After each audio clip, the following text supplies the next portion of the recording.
Hallelujah.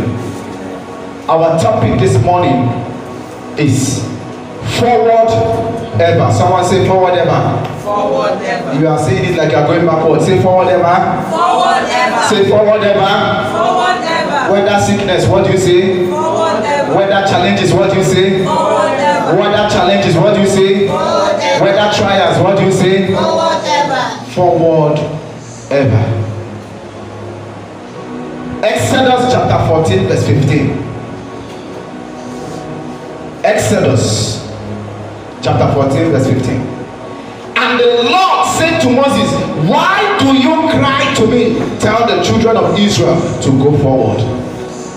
This transpired when the children of Israel saw themselves before the Red Sea. If the children of Israel can see themselves before Red Sea, who are you not to see yourself before Red Sea? If the Red Sea stood before the children of Israel, Almighty Moses was there, our patriarch of faith. These ones whom we are learning from, we are before Red Sea. Pharaoh pursued them. Then who are we? Not to face challenges. But here is what God told them. Move forward. Why are you crying to me? Move forward. Let me tell you, in the midst of that tears, do what? Move forward. In the midst of challenges, move forward. In the midst of them temptations, move forward. Move forward. Life is full of ups and downs. But the courageous never let go until they arrive at their place of greatness. Any life where there is no ups and downs, that is not a genuine life you are living. As long as you are living genuinely what God made you to be, whom He created you to be, my dear, there will be ups and downs. But you never look at those ups and downs because you want to get your place of greatness. In every challenge you have prayed to God about, beloved, hear me, He has an instruction for you. And until you move forward to obey that instruction, the Red Sea cannot give way. He told Moses, tell the children, move forward. Until they move forward, the Red Sea didn't pass. In fact, if you are not tempted, then there is no testimony waiting for you. If you are not tempted with life circumstances, life challenges, then there is no testimony waiting for you. Don't admire those without trials.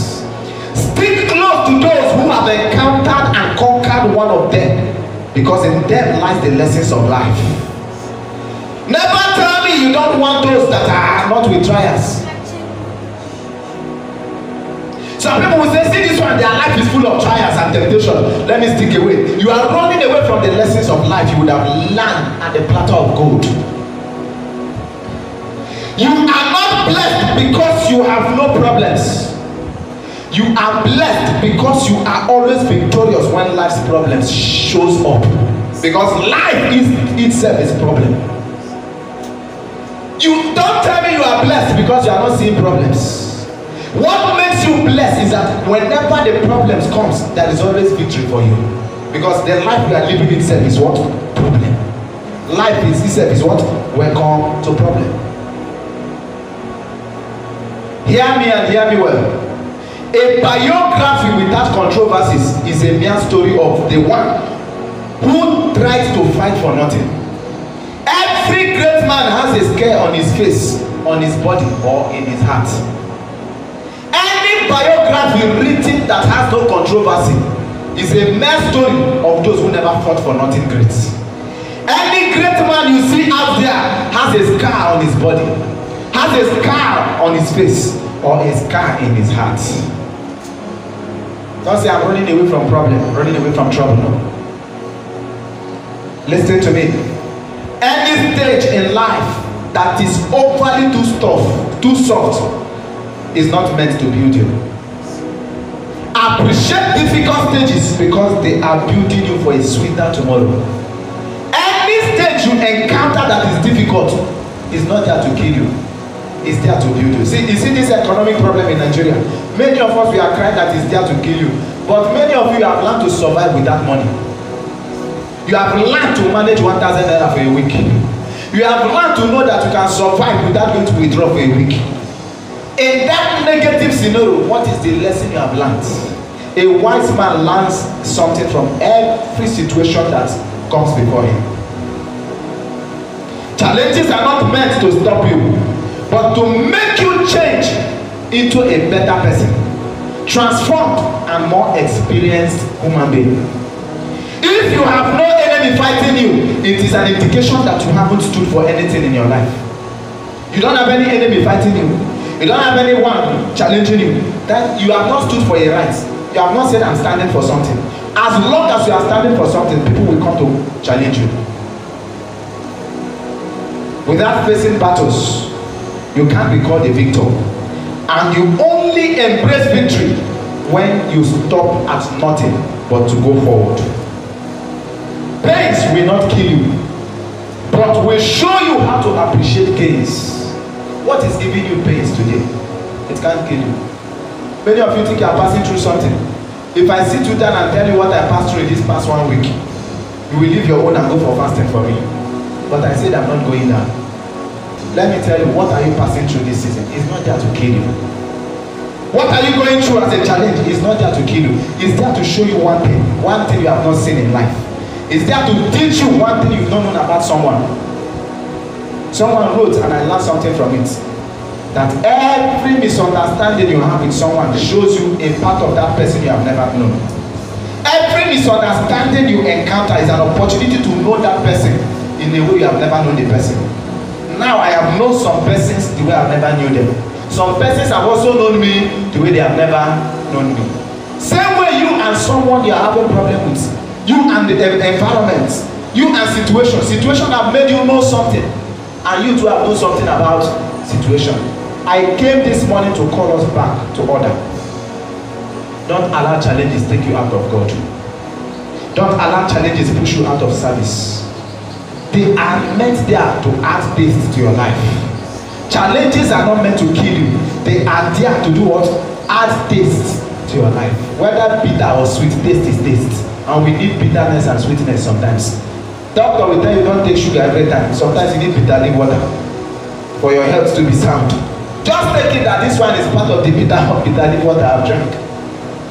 Never ever turn your back on God because a human being turned his back on you. Am I speaking to somebody now? Never turn your back on God because a human being turned their back on you. Problems propel you to the promised land. Every problem you encounter is a Red Sea waiting for you to make way so you can arrive your promised land. Difficult situations only point that you carry great destiny. When you see battles, know that you carry great destiny. Let me tell you something. If Satan tries through this angle, he does not get you. He will try through another angle. But never make him to have victory at last. Please, arrange the children for me. Never make Satan to have the final say in your life. Am I speaking to somebody now? Yes, sir. In fact, any life you are living that does not have challenge, that life is not a complete life. Tell your neighbor, wake up. Wake up. Tell them, wake up. Wake up. Tell them, wake up. Wake up. Don't allow challenges to pull you out of God. Don't allow challenges to pull you out of God. Yes, don't allow challenges. Biblical examples of men who moved forward in face of challenges. You know, our topic is forward ever, backward never. Some examples of men of God in face of challenges, they still move forward. Number one, Moses. The courage to face Pharaoh after running from Egypt. Moses killed an Egyptian and ran away, if you remember. Coming back to face where there is treason and murder charge against him is a challenge. Yet he faced that challenge and said, I'm going back there. Moses killed someone and ran away. He's not supposed to go back. They are looking for him. Yet he faced that challenge and went back. Moses faced his insecurity and fears by responding to God's call. I don't know the environment you ran away from. Go back there and tell them, I am here. I don't know where you think you messed up. Go back there and say, see me and shit for church. I'm coming here. I will pack it and still continue. Nothing concern me. You are not my God. Never look at a place and say you offended. You made a mistake and say, I can't go there again. I can't do this again. My dear, Paul said, I wrong no one. Remember, he was Saul. Paul was what? Saul. But he said, I wrong no man. Exodus chapter 3, verse 11 to 12. Exodus chapter 3, verse 11 to 12. But Moses said unto God, who am I that I should go to Pharaoh and bring the children out of Egypt? And Moses said unto God, who am I that I should go? Leave it on that same verse 11. Who am I that I should go unto Pharaoh and that I should bring forth the children of Israel out of Egypt? The next verse. And he said, certainly I will be with thee, and this shall be a token unto thee that I have sent thee. When thou hast brought forth the people out of Egypt, ye shall serve God upon this mountain. Let me tell you something. Any mistake you made, any challenge you passed through, any challenges you saw, they are there to propel you to serve God better. Take it from me. They are there to propel you to serve God better, because by the time you conquer these challenges and come out, you use it as a story to make others to serve God better. When people come to you, say, see this thing, look at this thing, leave it. I have passed through something. What are you talking about? I am looking for a child. I've been looking for a child for 3 years. And a child came. The first week that the child entered, it was battle. Battle that almost led to divorce in my home. Not that I have problem with my wife, but intrusion from different families. Almost scattered house, scattered church, and scattered my life in 1 week. Then I said, I won't give up. What is that problem you think you are going through? It might be problems between you and colleague. It might be problems between you and the place you are working. It might be problem between you and who you want to marry. It might be problem between you and anyone inside church. It is not capable enough to take you away from God. And I don't know if I'm making sense this morning. Yes, sir. It is not capable enough to do what? Take you enough from God. Stand to your feet and say, this problem, enough is enough. No. I didn't say stand to your feet. I said stand to your feet and tell that problem, enough is enough. I said take a stand. That's what I should have said. I said take a stand. I said problem, enough is enough. Enough is enough. The solution is always in someone's hand. Move forward. Challenges have come. Please move forward. Nigeria has tempted you. No money, no food, no nothing. Tell yourself, I am moving forward. Nothing can take me backward. I started this without negotiating with any man. It was me and God. So no man can drag me backward. I move forward. I don't know if I'm talking to someone here. Somebody say I will move forward. Say I will move forward. I can't go backward. You can't go backward in Jesus' name. Sometimes God can send you to your past in order to take you forward. Never be afraid of that process in life. God sent Moses back to his past where he gave someone. Say, go back and you go there and save people. Moses said, I moved away from this land. I killed someone there. I can't go back to Egypt. God said, go back to Egypt. Sometimes God is sending you back to your past. Someone you said that will never have anything to do with someone, this person again. God is saying, go back. He has something he wants to do. You swore and said, oh, from my dead body, I won't have anything to do with this family again. God is saying, what? Go back. He said, this street, I will never go there again. This man I've been preaching to him to follow me to church. I won't again. They even insulted me. God is saying, what? Go back. Your husband offended you, your family people, their family people offended you, your wife offended you. He said, over my dead body. A friend offended you, say, me, I won't do this again. God is telling you this morning, go back. Go and make peace. Go what? Go and make peace. Go and make peace. I'm a man of peace. I was offended. Those of you that saw the video, my house was attacked by in-laws. But when we got to where they are joining, I was the first person that knelt down and told them I was sorry. It was not easy. In fact, all the human rights officers, police that were there, if you doubt me, take my WhatsApp and read. The police in charge sent me a message again and said, sir, you made me to cry today. I have not seen someone like you. I was attacked, yet I was the first person that knelt down and said, I am sorry. Does that remove anything from me? But it has made me to take a decision to say, now I've known how to relate with people, but I have to initiate the peace. You know why I'm using it to teach? Many of you knew what happened already. Please don't allow Satan to scatter anything that God is using you to build. God is using you to build a vision. God is using you to build a dimension that will change people in the future. Satan knows he will enter to want to scatter it.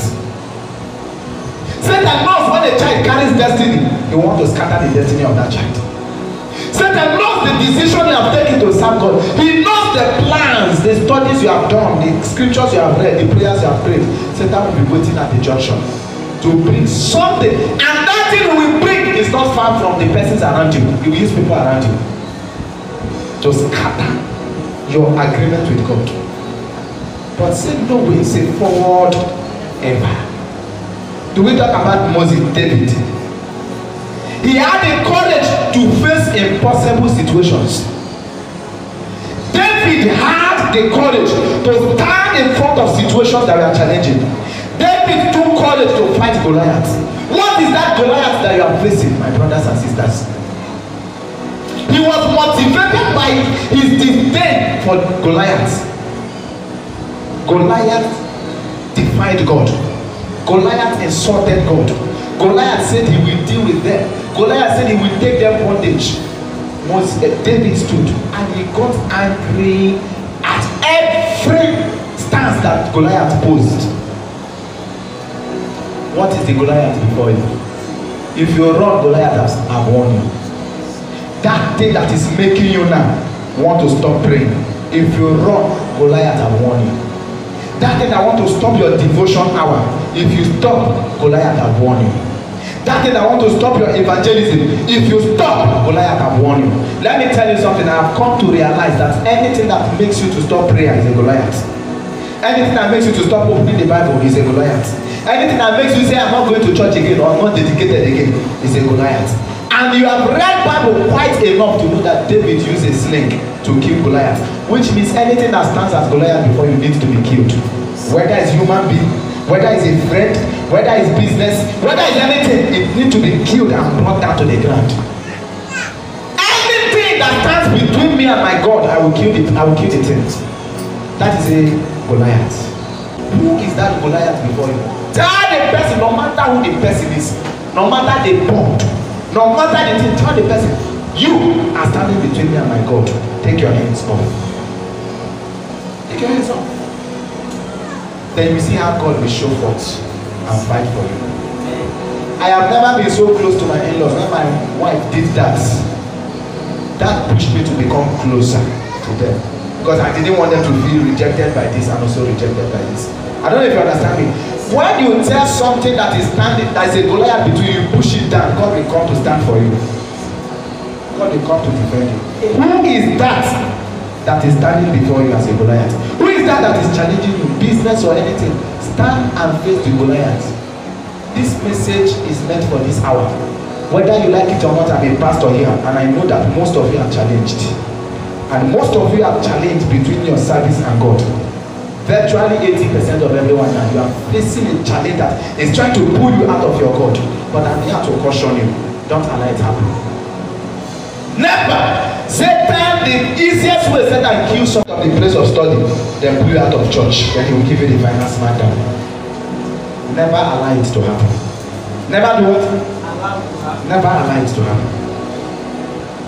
David stood and told Saul, allow me to go and kill this uncircumcised Philistine. Anything standing between you and God, anything that you will look and say, this thing want to make me to miss church. Is it anger? Is it situations? Is it even your own decision? That is a Goliath that needs to go down. That want to make you lose prayer. Even your own personal goals. This is what I plan for my life. I want to study. I want to go to school. I want to do this. I want to focus on work. And something is dragging you. That is a Goliath. So you are trying to kill my career, my destiny. Kill that thing. In the future, you look back and thank God. If you can't take a stand for yourself, Satan will sit on top of you. Say, God forbid. God forbid. Take a stand for yourself. Get to a point where you take a stand for yourself. Very young I am, but I have experiences in this life. I have had experience. That's why I said, any biography that is written that does not have controversies is a mere story of those who never fought for anything great. Any man who has fought for anything great has controversies attached to his name. But I don't care what men are calling you, what men are saying. They are saying you did this, you did not do this, you did do that. God will make you become what he has made you to become in the name of Jesus. Amen. Let's talk about Esther. Esther had had the courage to take a big risk. Esther risked her life to persuade her husband, King Xerxes, to foil the plan of Haman to annihilate the Jewish in their countries, in their country. She was motivated by the faith taught by her uncle Mordecai that she would be fulfilling the call to save God's people. You know, Esther told her people, pray for me, I'm going to see the king. If I perish, I perish. It was not lawful for her to go and see the king at that time. But she took the risk, I'm going to see this king. I'm going to tell this king what Haman is planning against my people. And Mordecai, everyone, they went into fast for her. I want to admonish you. It gets to a point in life when the only thing you have to take is take challenges or to face your challenge, not to run away from them. You face problem and not to run away from. If you were here the last movie night, we said what are the things you learn from that movie. There was a young boy that sat in front here. He said the lesson he learned from that movie was that the best way to solve your problem is to face your problem and not run away from it. There are challenges you are planning to run away from. Face it squarely and conquer it. Esther went to meet the king. He said, if I die, I die. There are challenges you don't need to run away from. Face them. 4. Daniel in lion's den. You remember Daniel, they said, don't pray. He said, Daniel said, open the windows, face Jerusalem, and even pray more louder. There is a situation that is making you don't pray. Don't serve God again, don't pursue him. Open up your windows very wide and say, because of this now, I will serve him better. Because of this challenge now, I will go on out now. Become a Daniel of your generation. King Darius set Daniel over the whole realm because there was an excellent spirit found in Daniel. Guide to courageous move. You know, it is forward ever. You need to be courageous to move forward. There are guides I need to give you. Number 1. Obey principles while you are moving forward. While you are pursuing life, do what? Obey principles. A broken principle will only make you move into mistake, and you end up harming yourself and blaming God. Obey all biblical principles at your disposal, for you don't know the one that will yield first results. Obey principles. You know that you can't play down on prayers. You know that you cannot play down on reading the Bible. Oh, you think all these prayers people are praying on this altar? You pray for man of God, pray for church. You think God is not answering them? If these prayers were not being offered there every day and night, do you think this kind of challenge somebody will enter and come out alive? Pray, obey that principle of prayer. Keep on praying. You think that prayer is not being answered? Keep on praying. Because that prayer I pray now, you are accumulating it for the day of trial. When trials come, that prayer will answer. I don't know if I'm making sense now. Yes, prayer is number 1 principle. Don't stop praying. Anything that happens that want to take away prayer from you, don't stop. Keep on praying. Number 2, speak your victory. Never open your mouth to speak negative words. Speak victory. Speak with courage and not fearfully. Words are spiritual. They are spirits. They resonate with natural forces and they create physical realities. When situations come before you, say this situation will not take me out of God. When challenges come before you, say these challenges will not take me out of God. This one will not kill me. This one will not take my life. I will come out victorious. Hebrews chapter 1 verse 13 says, God created the world with his mouth, so we can create our realities with the words of our mouth. You can see that in Hebrews 1 verse 13. 2 Timothy chapter 2 verse 16 to 17 says, 2 Timothy chapter 2 16. Can we have it on the screen now? The book of 2 Timothy chapter 2 verse 16. First, so we enter prayers. 2 Timothy chapter 2 verse 16. But shun profane and vain babblings, for they will increase unto more ungodliness. Any profane word that you will utter, don't do that. They will do what? Short circuit your destiny. Let me tell you this. Elisha caused the children of Babel with words. He didn't go to any shrine, only words. He cursed them. Peter cursed Ananias and Sapphira with words, which means words are what? Powerful. Words are what? Words are what? Words are what?